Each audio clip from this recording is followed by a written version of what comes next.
தை பொங்கல் என்பது மிக மிக சிறப்பான மாதம். மார்கழி மாதம் என்பது வழிபடக்கூடிய மாதம். மார்கழி மாதம் நிறைவு செய்தவுடன் நைவேத்தியம் செய்யணும். அப்ப இந்த நைவேத்தியம் செய்யக்கூடிய நிகழ்வு தான் தை 1ஆம் தேதி.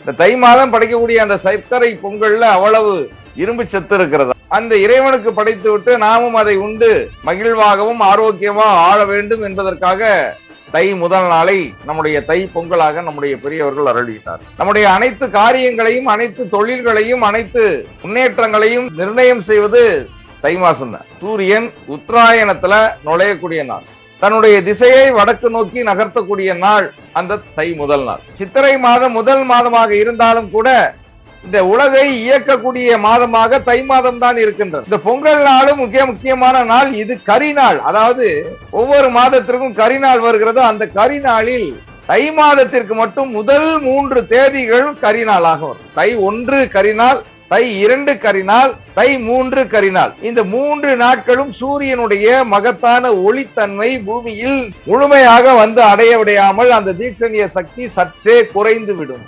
இந்த குறைந்து விடுகின்ற இந்த நாளில் நாம் என்ன செய்யணும்? சூரியனை புனிதப்படுத்த வேண்டும், அவனை மகிழ்விக்க வேண்டும்.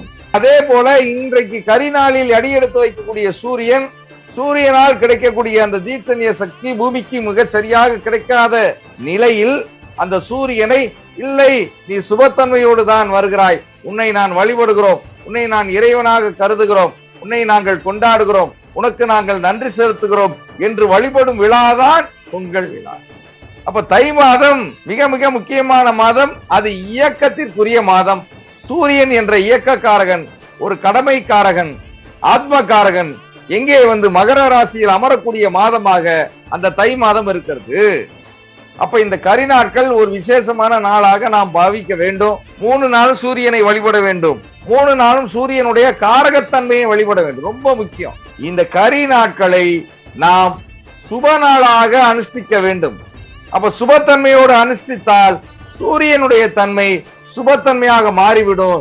இயக்கக்காரகனை நீ நல்லவன், நீ நல்லவன், உன்னிடம் எந்த ஒரு குறையும் இல்லை, எந்த ஒரு குறையும் இல்லை என்று சூரியனிடம் திரும்ப திரும்ப சொல்லும் போது சூரியன், ஆமாம் நான் சுபத்துவம் வாய்ந்தவன், என்னுடைய இயக்கத்தை இந்த நிமிடமே, இந்த சனமே நான் துவங்குகிறேன் என்று அவன் துவங்கக்கூடிய நாளாக நமக்கு இருக்கு. அதனால தை மாதத்தை இருகரம் கூப்பி வரவேற்போம், இருகரம் கூப்பி தொழுவோம். மிகச் சிறப்பான அந்த பொங்கல் விழாவை கொண்டாடுவோம்.